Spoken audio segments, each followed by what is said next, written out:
अच्छा मक्खन जट साहब इस दुनिया च खुश नसीब इंसान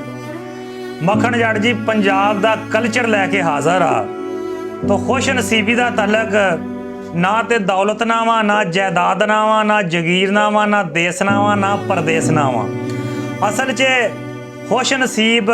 वो इंसान आ जिहड़ा अपने नसीबां ते खुश हुआ, जिन्हों अपने माजी ते पछतावा कोई नहीं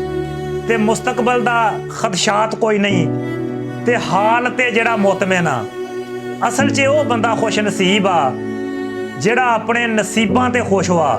तुसीं वेख्या होएगा कि बहुत सारे लोग दौलत होने के बावजूद भी खुश नहीं, बहुत सारे लोग महल बंगले गाड़ियां होने के बावजूद भी खुश नहीं, लेकिन कई ऐसे लोग आ